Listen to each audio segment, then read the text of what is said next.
We're both busy people, so let's get going.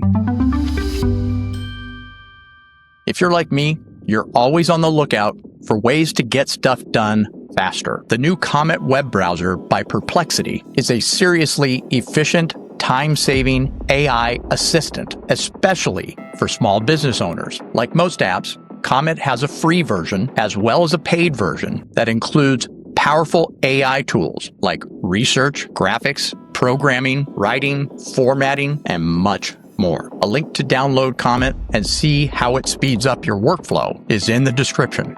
Here are just a few things that you can do with Comet.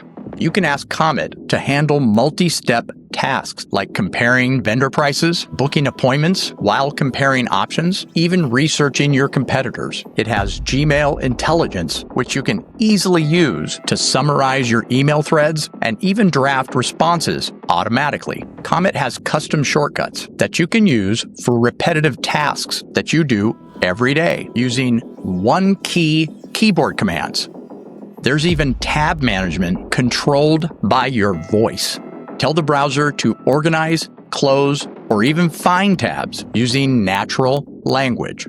Instead of manually hunting for the right tab and the right web page you're looking for, browse the web without distraction using Comet's built-in ad blocker. You'll now have a personal search where Comet will intelligently search your browsing history and retrieve information you've seen before. If you're drowning in browser tabs and switching between a dozen tools just to get work done, Comet might be the business upgrade you didn't know you needed. Instead of opening 5 tabs and manually comparing, all you have to do is ask. The AI assistant actually browses for you, finding suppliers, comparing prices, booking appointments while checking your calendar. This isn't just search results. It's completing the entire task for you. Connect your email, long thread, summarize it in seconds. Need to reply? It drafts it based on context. Again, the link is in the description. Let me know what you automate first.